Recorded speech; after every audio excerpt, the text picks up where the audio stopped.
Hello and good morning, everyone.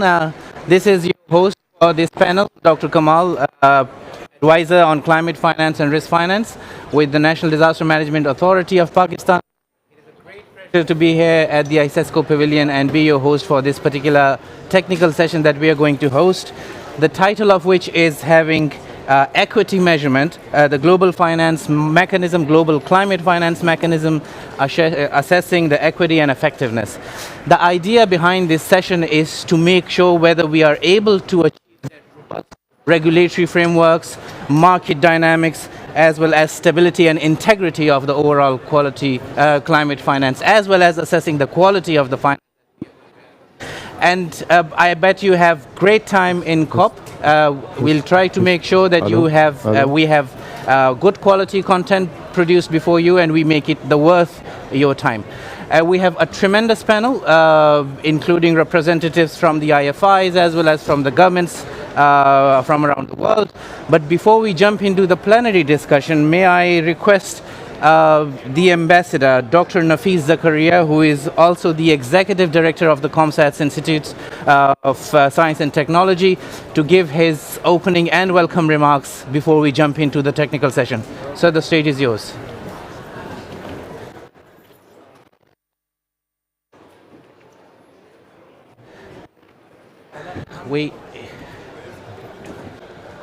Thank you. I'm audible. Okay. Thank you very much. Bismillah ar-Rahman ar-Rahim. Assalamu alaikum and very good morning to everyone. I welcome you all on behalf of Commission on Science and Technology for Sustainable Development in the South. We are an organization, intergovernmental organization of 27 member states. The headquarters is based in Pakistan. We have organized this event with the collaboration of ICESCO. I'm very grateful to them. And we have been joined as partners by FACE and CRCC. I'm very grateful to these partners for extending their support to us. Climate change, as we all know, that it's a formidable challenge that the entire globe is facing at the moment.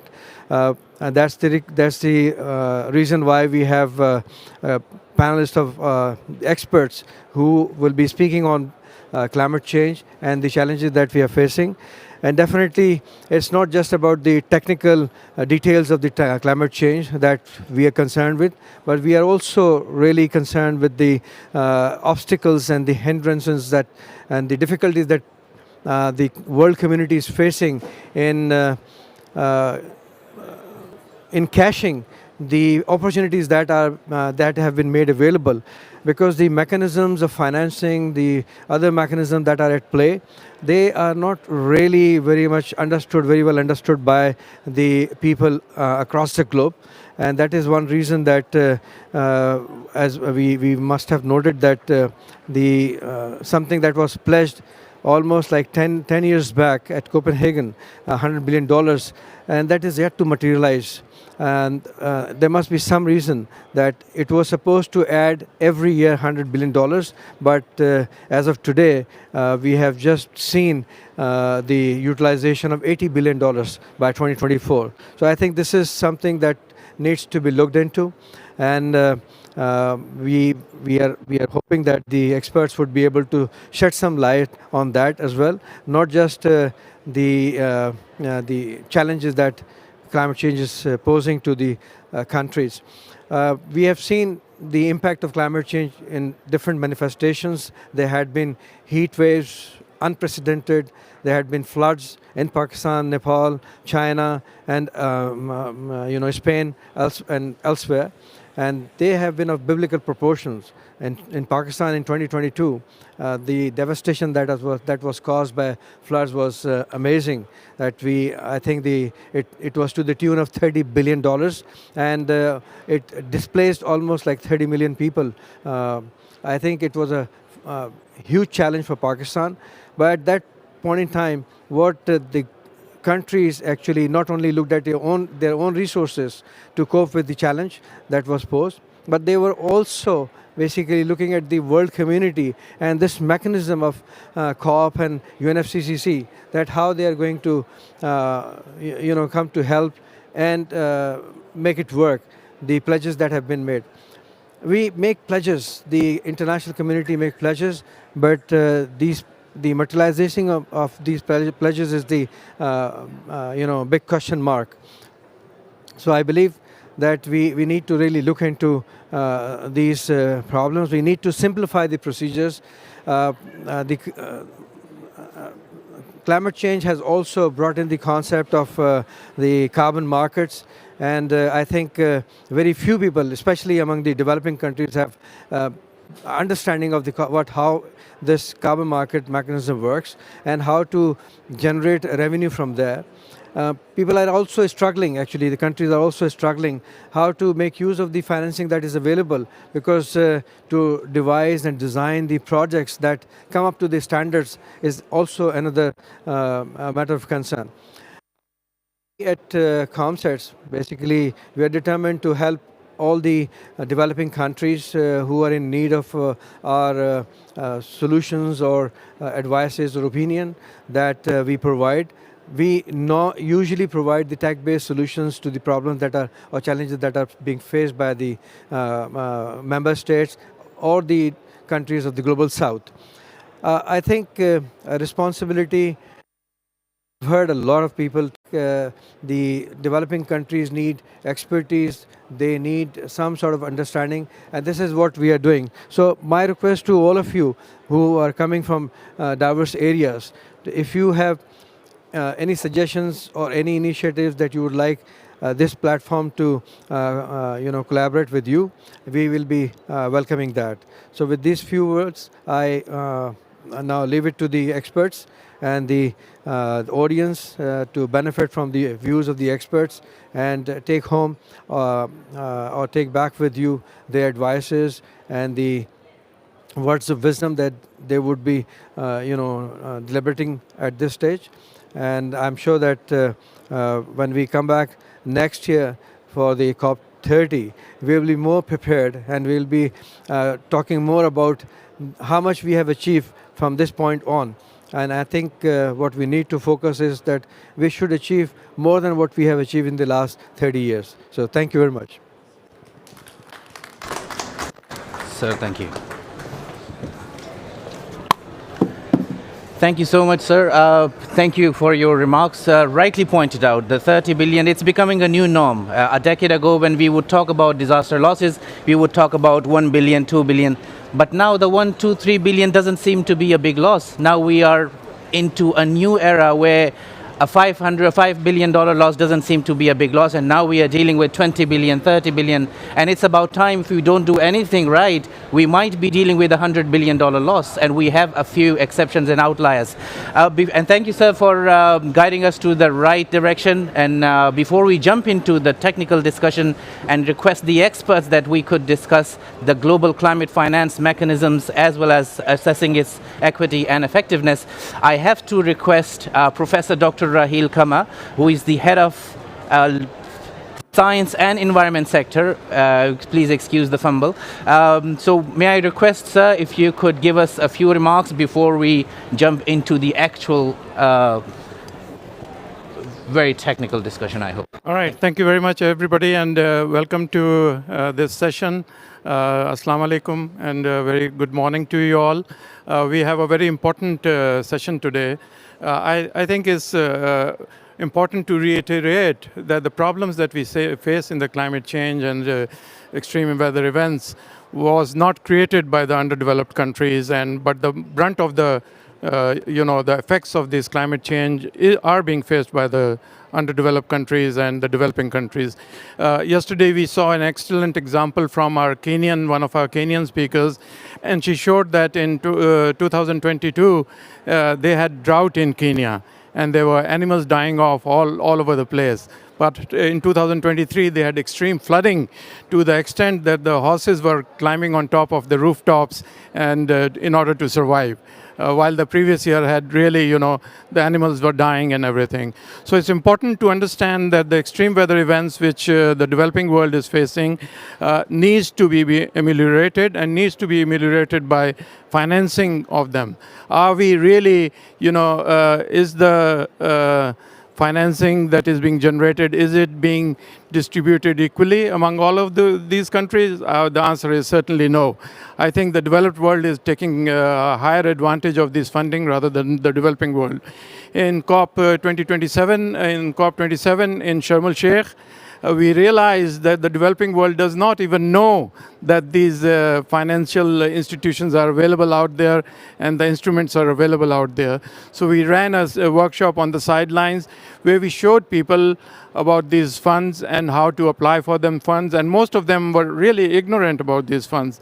So it's not only important to educate people about these changes and the extreme weather events and how to ameliorate them, but also on how to secure the funding from these excellent funds that are available out there. Otherwise, increasing the funding further to 100 billion or 1 trillion, it won't really make a big effect in these countries.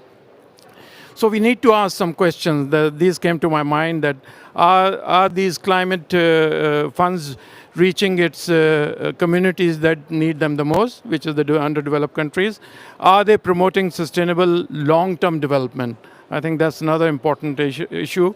And the last questions, are they structured in ways that truly reflect the principle of common but differential responsibilities? And for the underdeveloped countries, I think this is the most important point. So I would like to thank Ambassador Zakaria and Homa and Mehvesh for this excellent panel discussion that we will be doing today. I think this is really the need of the hour. So thank you all, and thank you for being partners with us on this. Thank you. Masalam. Thank you. Thank you so much, sir.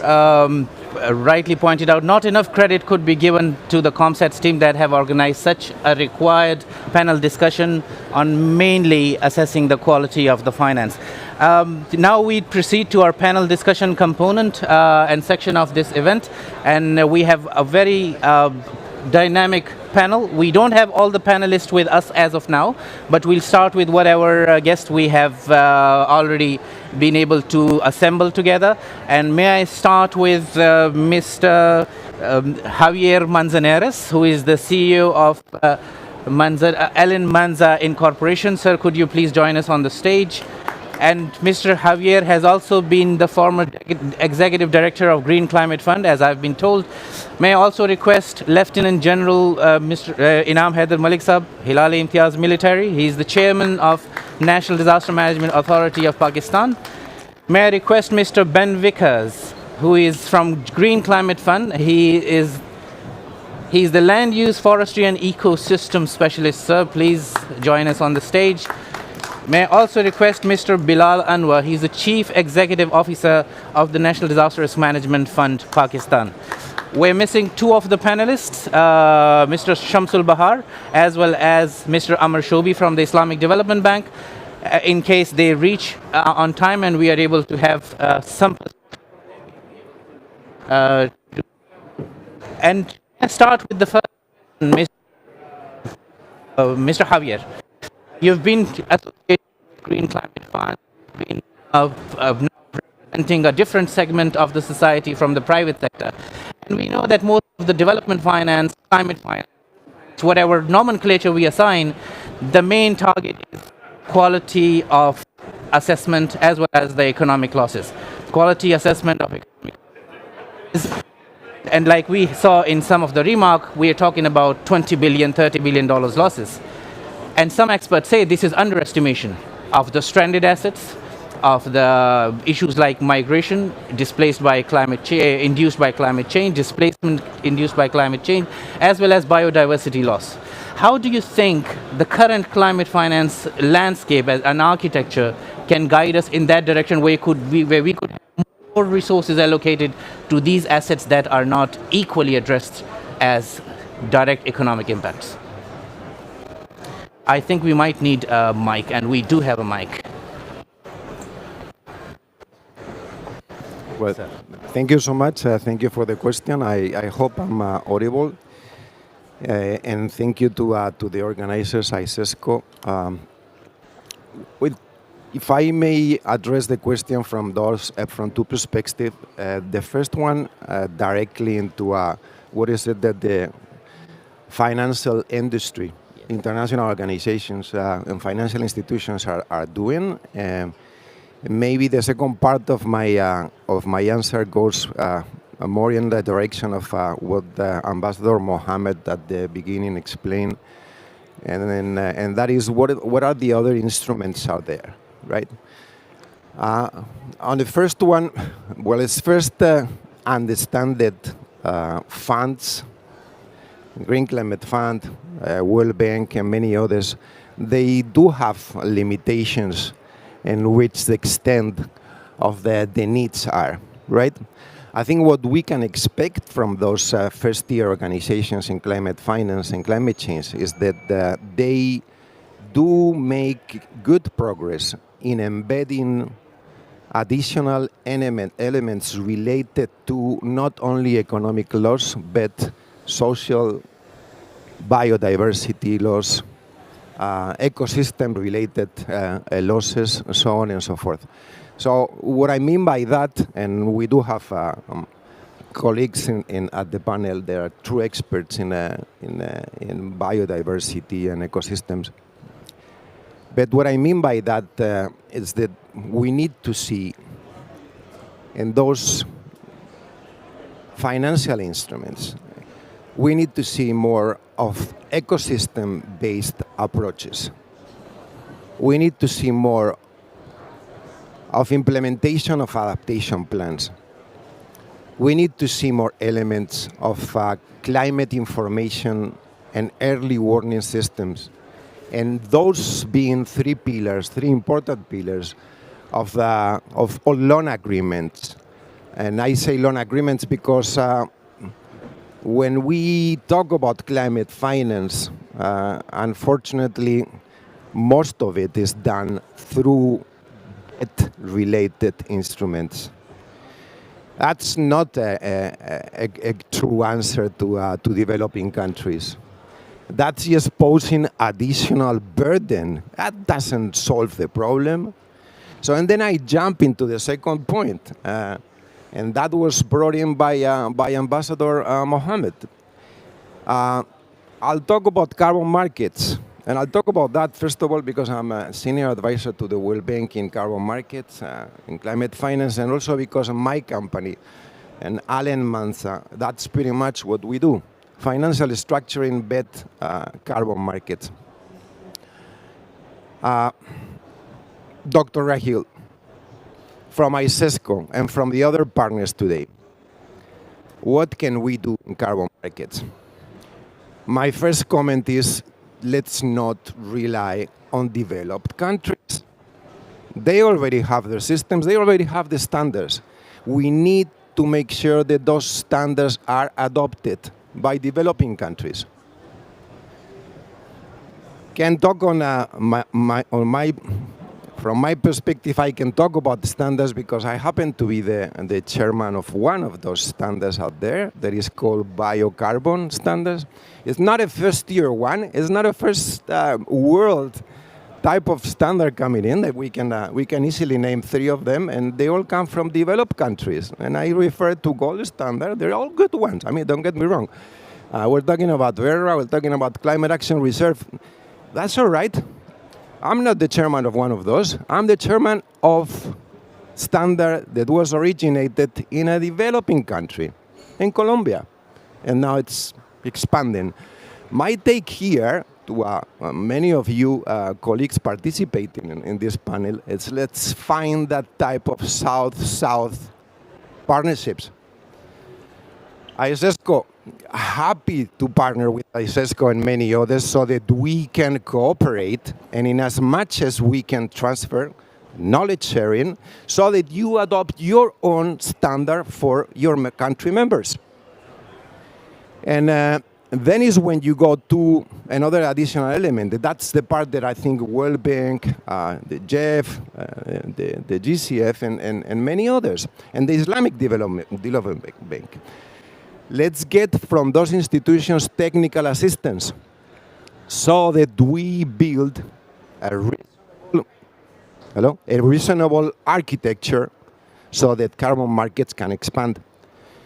And I'll finish with this point. Why am I insisting on carbon markets? Because if we are realistic, we cannot rely on more indebtedness. And that's what the large institutions are providing, most of them. They are providing additional debt. Whereas we need to put emphasis on performance-based instruments that do not add debt into the countries. And in essence, carbon markets is one of them, right? So by building the right ecosystem, by building the right architecture, by making sure that in the countries we have enough validators, enough verifiers, that we do have enough standards, that countries adopt their own national standards for the measurement and methodologies of the certification of carbon credits, we get a revenue, additional revenue. We monetize the type of revenue that we need for mostly for mitigation in that context. I'll finish with this. Thank you. Thank you, Mr. Javier. I thank you for summarizing the entire problem in less than 5 minutes, and I think we can pack our bags and leave. But let's get into the detail. And I was planning to come to General Malik a little later, but since you have set the stage, I'll directly move to General Malik. And Mr. Javier, sir, has identified the disparity between North-South collaboration. It's not a win-win situation. As we've seen, there is a need of having a South-South partnership. That actually leads me to the question that I would like to ask you. Developing countries like Pakistan, Nepal, Bangladesh, Colombia, many other countries in the Southeast and Africa, they have this enormously huge challenge of mitigating disasters, the cost of which is running now into the double-digit billion dollars. On the other hand, they have an even bigger problem managing the debt burden. So countries like Pakistan facing this entire situation, on one hand, we need financial resources to deal with these disasters. On the other hand, we have the debt burden situation. How do you think NDMA institutions like government bodies, ministries help reduce this enormous disparity between North-South collaboration, as well as making an efficient financial architecture where we could mobilize financial resources without getting into the debt burden trap? Yeah. Thank you very much. I guess you can hear us? Sir. Okay. With regards to the financing for disaster management or mitigation, Pakistan NDMA has always structured a novel strategy of providing midterm reviews for all major global initiatives, which were centered on providing the resources not only for the mitigation but also for the management of the disasters in countries like Pakistan. We have seen a very unique imbalance in global financial structure when we talk about financial support for disasters management or mitigation planning or whatever adaptation that we can have in our South. Now there is a very great big divide between the developed world and the developing world. The resources, the financial allocations, the priorities and the responsibilities, if we want to peg it with the climate change, now this has to be done with regards to a very fair and very, I would say, realistic analysis of what went wrong and who all contributed to what. Because in case of Pakistan, when we look at floods of 2022, we have been suffering a lot, not only floods of 2022, but the last couple of 2 decades. And we have been through at least a couple of 7 big disasters, which were originated from climate change, but we said that we were not attributing anything to it. Now this argument would fall a little weaker when we see in the context of global planning for the infrastructures. Now coming to the financial part of it, we need to first see if we keep continuing funding the managing of the effects part of it, we would never be successful because climate change is so big as a villain these days. It's bound to succeed, and the trajectories that we have developed in Pakistan and other global centers through that by 2100, we would be reaching at a very, very significant figure of like 3.5 degrees centigrade above our industry levels. Now this would become a nightmare situation and which must be curtailed now. We understand there is a significant review process which has been undertaken. We have also contributed in global stock takes of what went wrong and what could be done now. Now the bigger problem in financial instruments which are available to developing countries like Pakistan are that they are available at a much very later stage. They are slow in, the procedures are very painstakingly slow. And the processes are so that if we want to contribute our claims into global climate financing systems, it would take a lot of time. And the process is so meticulous that obviously by the time we would complete that, I think the country would have gone at least 2 or 3 times in the disasters. In case of South-South collaboration that we talk about it, I guess it has to be a global collaboration because the South-South will never be able to generate or mobilize the amount of resource which is required for mitigation or adaptation of these disasters that we are confronting with.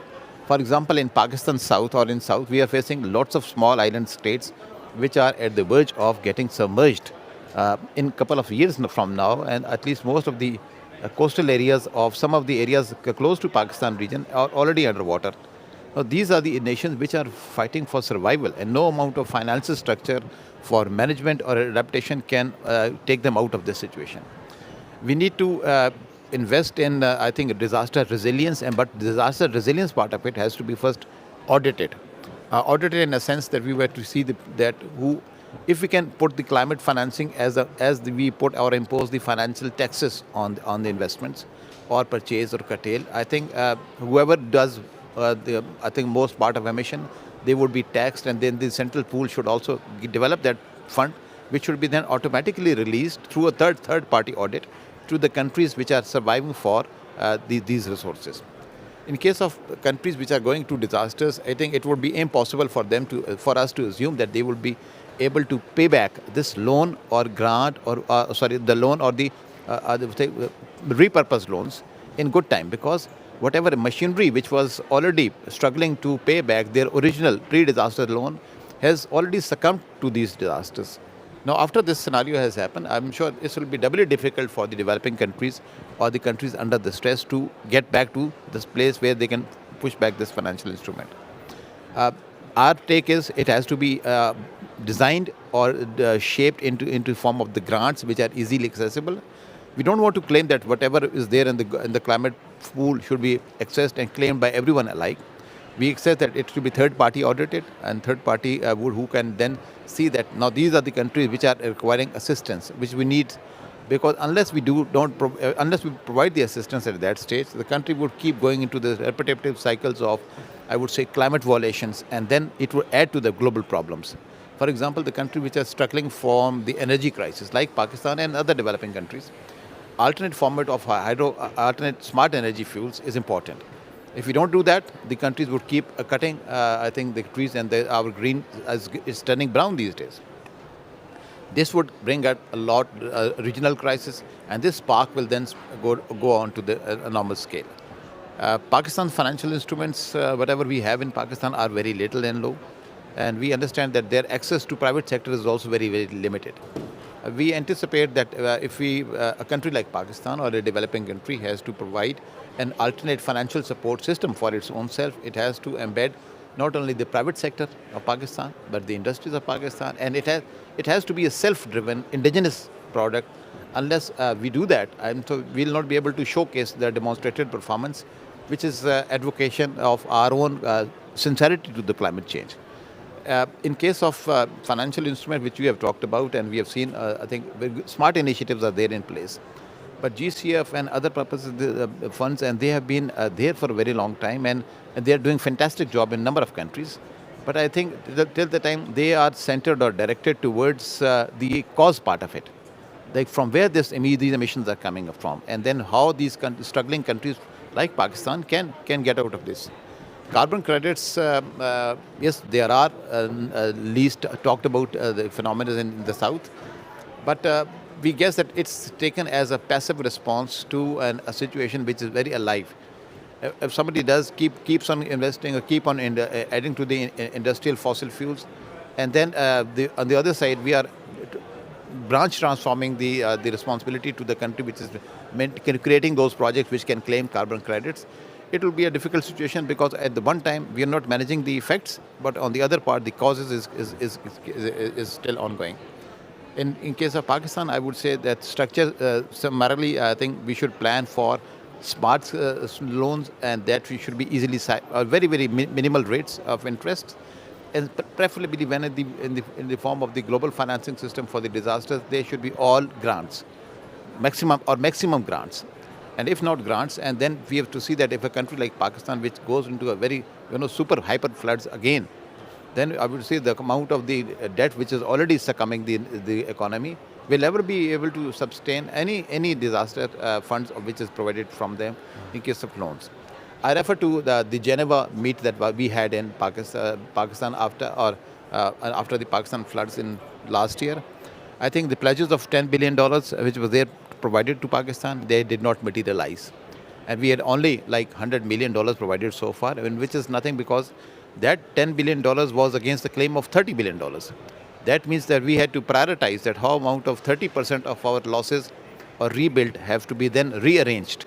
Now these projects, even if we rearranged only 30% of the recovery, basing on the 10 billion availability against 30 billion claim, now even that is 1% of that is not available. So that means that Pakistan structure would be there whenever we are at the stage of, I think, before 2022. And I guess if we have to suffer again, I think this loss is again going to be multiply in a very cascading effects. Thank you. Sir, thank you so much. So many points to pick, and the discussion can continue for hours. And talking about the carbon markets, we'll come back to those carbon markets and the credit discussion in round 2 if we have time. But and we talked about the pledges. It's always the scenario. It is always going to be the scenario. We'll never get the pledges that we want to, which actually brings us to a situation where we have to innovate in the financial instruments, which I'd like to discuss with the CEO of NDRMF. But before I go to that point, I don't want to miss a very important point that you raised: meticulous process but slow processes, and everyone heads should turn to GCF. The processes are slow. I wouldn't use the word lethargic, but they are relatively slow compared to other grants and financial instruments mobilization. And Mr. Vickers, this is something I want to discuss with you. And also, General Malik talked about the disparity in sectors. An estimate from GCF itself says that 86% of the global finance from GCF mobilizes and channels into mitigation finance, which actually leaves a very narrow margin for adaptation finance, which is roughly 14%. And talking about the resilience of communities, how we are going to enhance that part, biodiversity, we talked about it. How do you think, first of all, institutions, multilateral banks, as well as multilateral institutions like GCF could help reduce that disparity? I mean, it doesn't make as strong a case, commercial case, when we talk about adaptation finance, but it is equally important for the resilience and long-term sustainability of community livelihoods. What's your take on that? How GCF could help enhance the adaptation finance component as against the mitigation finance? Okay, well, thanks very much for that lead-in. So let me try and answer this in 3 or maybe four parts. Firstly, from GCF perspective, the figures you mentioned, I think that might have been a study which referred to the entire climate finance landscape. Yeah. GCF itself is mandated to have a 50-50 split between mitigation and adaptation finance, and actually we do maintain that. In fact, we have our most recent figures indicate that we're actually overachieving slightly, indeed favoring adaptation in terms of grant equivalent value. So I think that's one important point to state from the outset, that because of the mandate we have from the UNFCCC to do exactly that, we have put in place strategies and procedures to try and ensure that we maintain that balance in the long term. That does mean, in some cases, that the process of establishing the climate case for an initiative in adaptation terms can be convoluted. It's not an exact science, whereas mitigation initiatives often can be quite readily assessed and verified. Adaptation initiatives are not quite such an exact case to make. So we do recognize that this is commonly a feedback that we get, that the process of GCF programming can be slow. It is something that I think recent evidence shows is not quite the case. We're actually becoming much more efficient at channeling finance effectively to our beneficiary countries. Recently, for example, I think 2 of the member states of ICESCO in the latest board meeting received their first grants full 100% grant initiative from GCF, Somalia, and Iraq. So those were approved at the latest board meeting just last month, all adaptation focused, and demonstrates that we are at GCF making great strides in trying to address the gaps in climate finance that you're highlighting. So I think that is one aspect to try and, which I think from GCF perspective I must try to stress. We feel successful in achieving that balance, and we make proactive efforts through our programming approaches to ensure that we maintain that adaptation focus. But secondly, I think one point we need to focus on is to recognize adaptation finance when we see it. I'm a forester, forestry and ecosystem specialist by background. My understanding of forestry initiatives, particularly from a climate perspective, is that any well-designed initiative in the forest and land use sector should be cross-cutting. It should have mitigation and adaptation benefits both. If it doesn't, it's not well-designed. Yeah. So that is something that we don't hear often enough. We often hear about concepts like afforestation, reforestation, restoration initiatives, REDD+, referred to as mitigation only, and they're not. They are inherently cross-cutting. They benefit countries in terms of ecosystem-based adaptation through ensuring that forests and vulnerable ecosystems are made more resilient to climate impacts, but also very much livelihood-based adaptation when we're looking at the benefits that vulnerable communities receive in terms of resilience against natural disasters and flooding that Pakistan has experienced recently, and coastal communities as well. So we have to recognize that it's not such a cut and dried dividing line between mitigation and adaptation. And this is something where I think GCF, we are also looking at in more detail about how we divide or determine how much of our portfolio is adaptation and mitigation, because currently I think we're not recognizing enough that a lot of our investments are delivering adaptation benefits, but we're not recognizing that and we're not monitoring it. So that's something I think we need to highlight. I mean, from a forestry perspective, I mentioned REDD+ already. When this was negotiated at the UNFCCC back in 2007 to 11, there was quite a large emphasis on Cancun in particular, at COP16, on safeguards, on ensuring that any investments made in this area through the UNFCCC mechanisms avoided the damage that is potentially very real to local rights, to security, to indigenous peoples' tenure rights. And that's still very much a cornerstone of the way that REDD+ initiatives through the UNFCCC are viewed today. What we at GCF try to do is ensure that rather than just doing no harm, we recognize that forestry and land use investments should actively and proactively enhance rights, benefits, and socioeconomic impacts. And that's something I think, again, we recognize that adaptation impacts are real and a core part of well-designed climate finance in the land use sector. Now, thirdly, we need a common language when it comes to adaptation impact monitoring. In mitigation, there is one a tangible metric that is globally used for recognizing the impact of mitigation initiatives, greenhouse gas tons of carbon dioxide equivalent. There's no such equivalent metric for adaptation. There isn't. And although we at GCF, we measure our impacts in terms of the number of beneficiaries, people benefit in many different ways to different initiatives, so it's not such a satisfying metric. And there's a very important conversation going on right now here at UNFCCC on the global goal for adaptation. And part of that discussion is discussion on the indicators that we should agree on globally as the indicators that we can use to measure progress towards adaptation goals.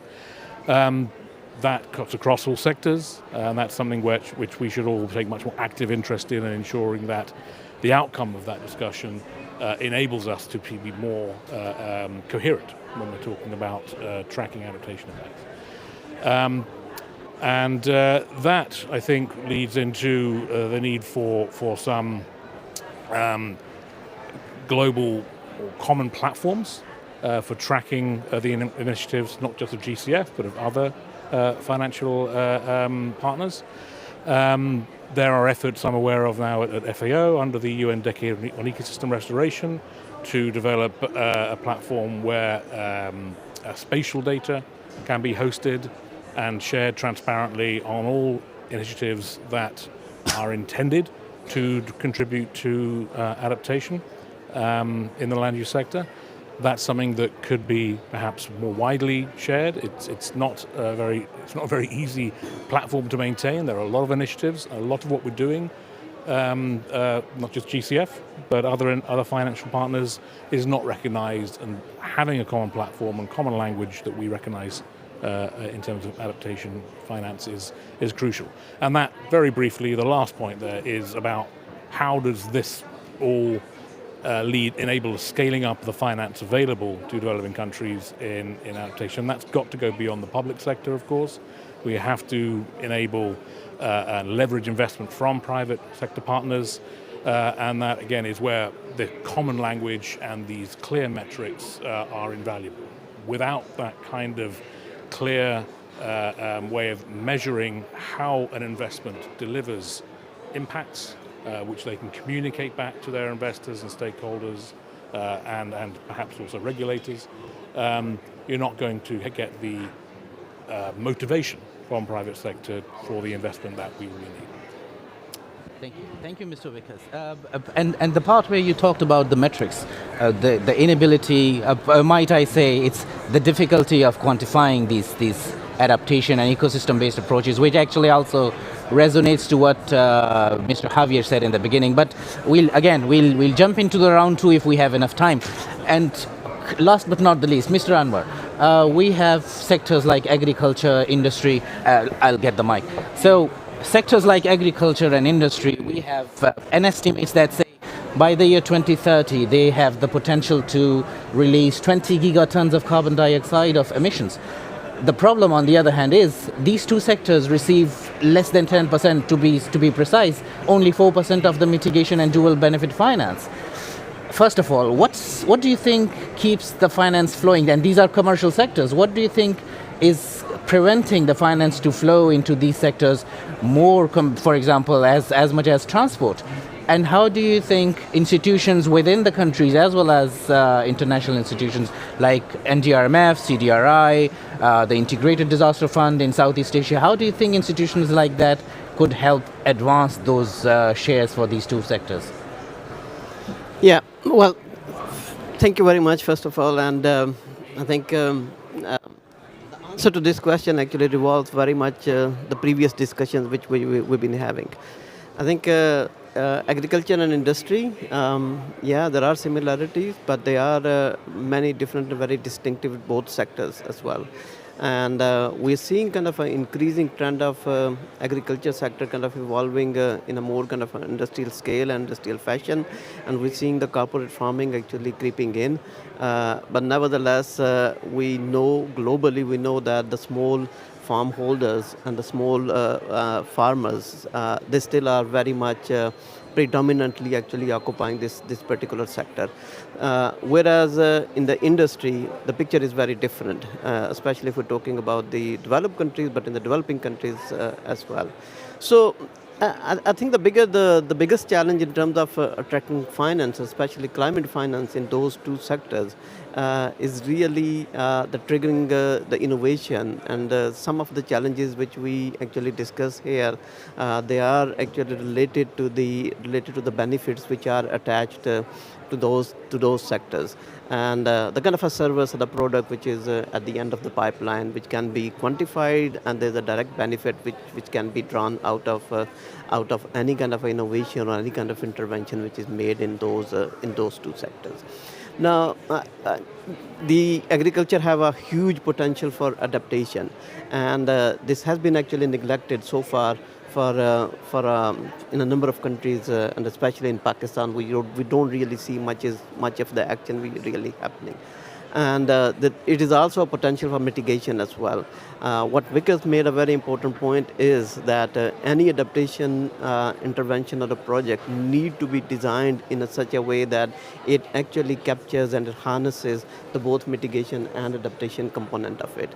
That basically from a purely financing point of view, that would require a very different financial engineering. It is not going to be a very typical kind of a project which can engage and employ and apply one kind of a financial instrument, either it's a loan or it's a debt or it's a equity or any kind of, but the different financing instrument need to be brought in, and the financial engineering of that project actually is going to look very different.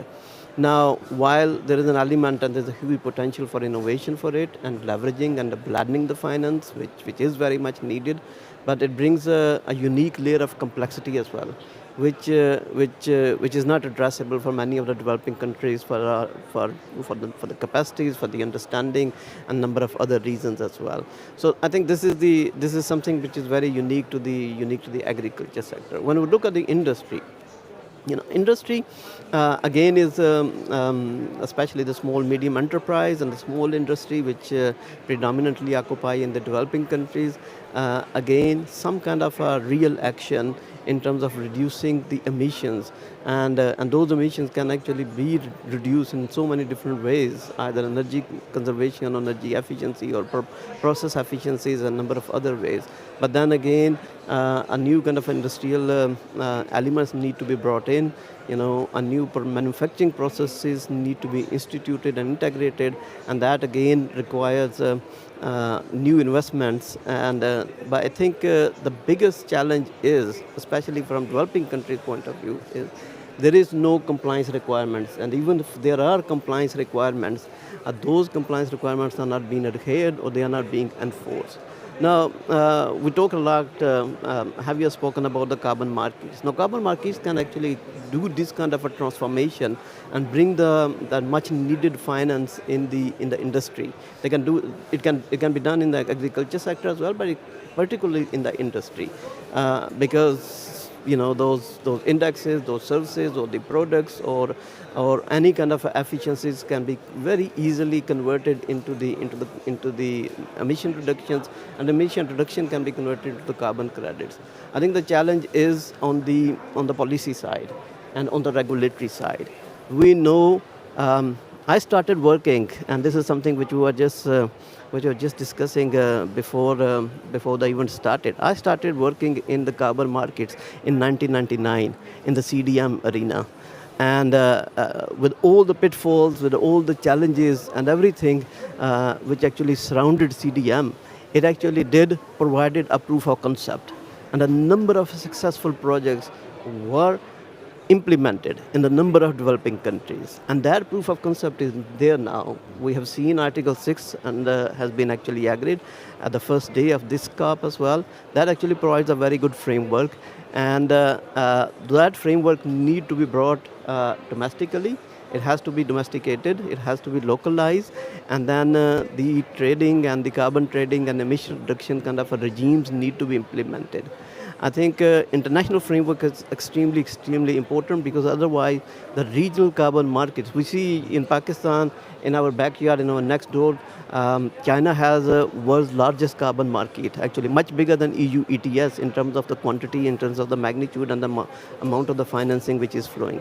Now, Pakistan market can be integrated with the Chinese market, and that actually can bring the revolution to the Pakistani small, medium industry, even the transport sector and agriculture sector as well. But the regulatory framework has been missing, and I think, and even if that need to be designed in a way which actually provide that kind of a mutual global recognition, as well as the fungibility to the regional and the global carbon markets. So I think the instruments are there, and the global mechanisms which have been tested, they are already there as well. I think it's a matter of actually bringing it down to the level of the implementation, where the governments can actually play a much more instrumental role. and they can actually reap the benefits in that fashion. So I think I'll stop here, but I think I would really say that, I hear a lot, actually it's quite a fashionable statement and a cliche, the carbon markets are complex, and actually, they are based on a simple economic principles which have been around for hundreds of years. There's not much innovation. We just need to have the regulatory mechanism in place. Thank you. Thank you so much. Thank you so much, Mr. Anwar. Thank you to all the panelists. I'm pretty sure there are questions from the audience side. I do have many questions for all the panelists. But let's open the floor for the question answer sessions. And there is one question from Professor Kama. Sir, please identify who you'd like to address your question to. Thank you very much. Well, it's a general question, especially from the financial aspect. We saw that when Earth was formed 4.5 billion years ago, there was no oxygen in the environment. And during the last algal bloom, which is about 4 billion years ago, oxygen started getting injected into the environment. So oceans are a very important aspect of this cycle of carbon cycle, which we are not paying much attention to at all. All our focus seems to be on the land, whereas right now even oxygen being generated from ocean is more than 60%. Second aspect is, we are focusing too much on the part of emissions. We are not talking at all about the technology that we can develop to ameliorate, take out carbon dioxide, do carbon sequestering. I'm launching a fund today, later on in the afternoon, Carbon Capture Technology Development Fund. That aspect also needs to be addressed. Smog in Pakistan right now is a big problem. Are we really using technology? Maybe air scrubbers or something like that can be used to ameliorate these things. So why are we not really talking about the solutions? And we are stuck. We seem to be stuck at the point of the problem. Thank you. Thank you so much. Any of the panelists would like to take on this question? Carbon sequestration, a very important point. And we do have, by the way, before our panelists could respond, we have a statistical assessment from Australia that shows technological breakthrough can actually increase your carbon credit pricing and reduce the cost. So, the abatement. Sir, would you like to take on the question? Yes, solutions. Absolutely yes. And today, in less than an hour, we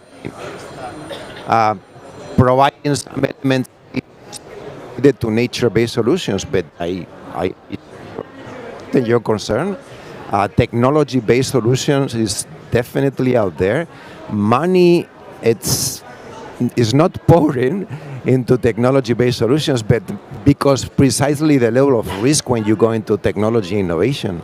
But if I may say something, Dr. Rahil, that yes, by all means, and there is a big market and a big initiative from the private sector to provide investments towards technology-based solutions. The answer is yes, by all means. Thank you so much. We have maybe a brief response from Mr. Anwar? Yeah, very brief. That's look how far we have come actually. Just a few years ago, talking about carbon capture storage or plucking the carbon from the atmosphere and then, doing whatever to do. I think that was, you as a climate professional, you can actually get very easily stigmatized. And but now you are launching the fund. So the technological solution is proven for that as well. There are a number of quite a big questions around it in terms of the permanency and other things. I think, but the innovation has to come in and kick in, and those can be addressed. And there are private sector who is actually betting to put their money on these kind of technologies. That's what matters at the end of the day. Thank you. Before we go to the concluding remarks, I'll give one brief let's say 30 seconds to 50 seconds to both General Malik and Mr. Vikas. And this is something relating to what Mr. Anwar said before in answer to my question. The quality of finance. Most of the countries, including Pakistan, and a very big number, we are talking about more than 100 countries, are so capital starved, they will say yes to any financial package, the financial engineering word that he used. And the challenge Mr. Anwar identified is policy and regulation. How strongly or How strongly you agree or disagree, whether it's the policy challenge, whether it's the regulatory challenge, or whether it's the situation back home that we are so capital starved? What could be done to increase the quality of financial? Sensor, I'll come after these brief interventions. It's the help which is required to be provided. It's not merely to the developing country which are affected by the climate change, but I think great help is required to be provided to the country. Global. We are good. Okay.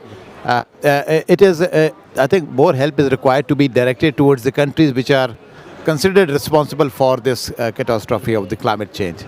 I guess the argument is that is there a possibility that you can deny the funding to a country which has no project to claim a carbon credit, and still it is vulnerable to many catastrophic events like floods and other. Is it a necessity for a country to at least do something to claim a carbon? In our sense of global south, it is perceived that it is actually you are asking for a favor for which you are not prepared, or we have not done anything. And would it be fair enough to ask for the help from the same source which has actually ignited the fire? Thank you. Thank you so much, Mr. Vicker. A very brief intervention on. Yeah, very, very quickly. It's obviously a very valid question.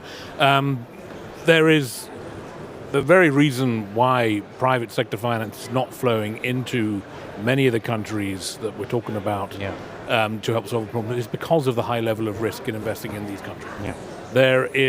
You have to recognize the challenges relating to governance systems.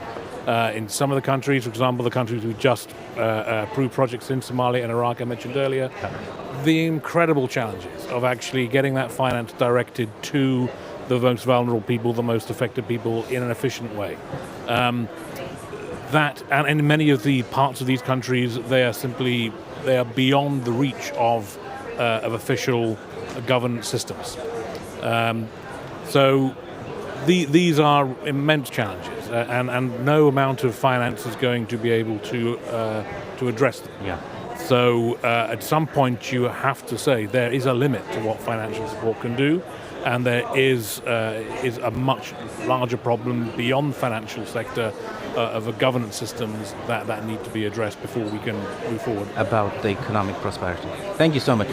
We have maybe a couple of minutes for one last question from the audience. So if you could also identify who would you like to address the question to, and maybe a quick introduction of who yourself is. My name is Minhaj Khokhar. I live in Silicon Valley. Pakistan got pledges of $10 billion. Got less than, I think you said 100 million, but I think some other number was about 600 million. But still, it's just a very small amount.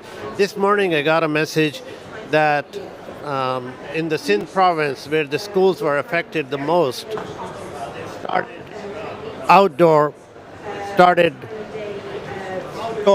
schools under the sky. How are you pursuing, to the people who made the pledges, are you pursuing them to fulfill those pledges? That is a question for Mr. Anam. And for Vicker, the question is, again, living in Silicon Valley and, the deal flow and the project flow and the quality of project and deal flow, that matters before that can attract financing. Is one of the problem really that the countries who are affected the most, they're not able to market their projects, and they're not able to provide not just the quality of the policies, but the quality of marketing of their projects that is needed? Isn't that something that is required? Thank you. So the quality of marketing. Yeah, I think you hit on a very important point there, and something that what we do try to do, complementing our regular financing window, is support countries to develop the infrastructure, the institutions, the mechanisms, the capacities to enable them to attract finance, not just GCF grant finance, but investment, public and private sector, in all its forms. To do that, one of the things that's very important, of course, is national registries, transparent record keeping of the financial investments that are coming into the country, how they're being spent in terms of climate initiatives in both mitigation and adaptation terms. And very few countries are currently able to do this, not just in the countries that we are working with, but developed countries as well. These are essential if we're going to be able to program climate finance effectively. And so, yeah, we recognize that this is an important aspect of the work, and we do have windows to help develop those capacities in country. Thank you so much, Mr. Vickers. Let's conclude because we are spilling over by 4 minutes. I'll take just one last remark on that pledges. I think you understand that whatever pledges were made, actually they were mostly 99% the repurposed loans. Okay, and then the amount of time which goes into the reprocessing of these loans is altogether different. I guess Pakistan was looking more for the grant pledges and lesser for the loans, because a country which has already taken a loss of $30 billion, how it will be able to expect it to return those loans?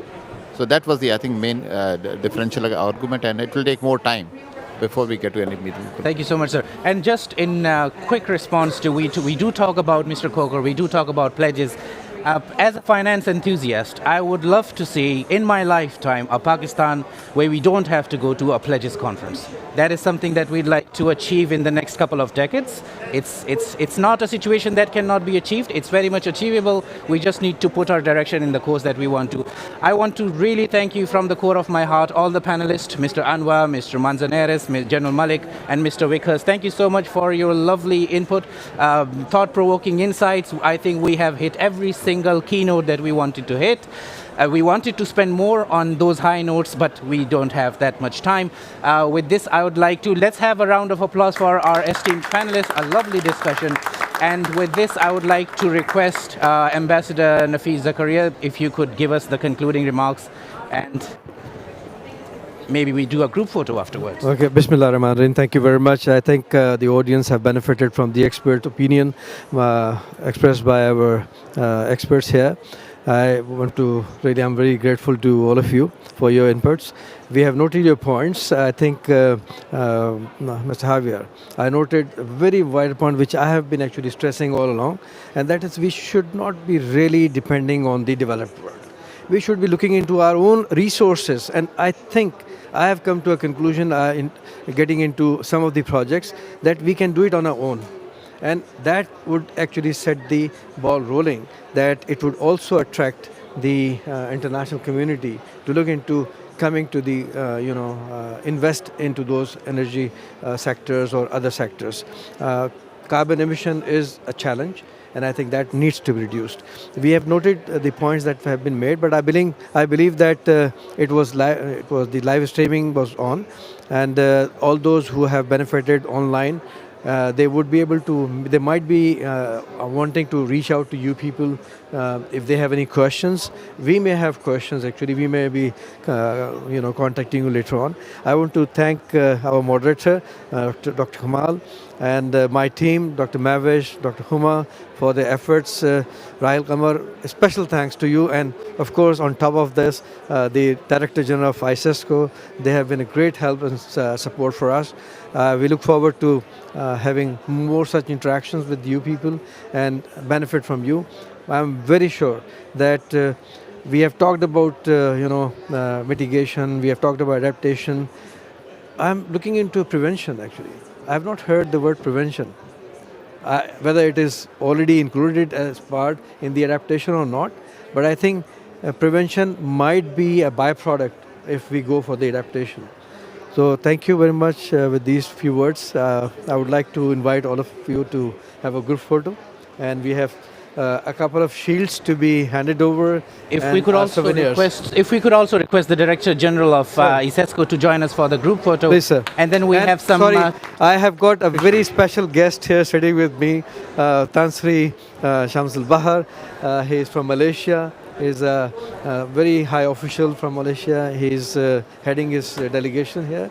On my request, he came in to join us. He was supposed to be speaking, but I think there were some clash of and there's some miscommunication. So may I request Mr. Bahar, Dr. please. Tansri Bahar to also join us. We did miss you in And plenary discussion. I Come on. recognize Mr. Minhaj Khokar. He's a great technologist, and he has he has got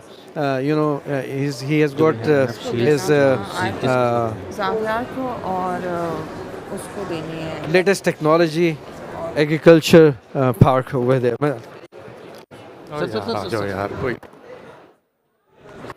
He's specialist of aquaponics actually.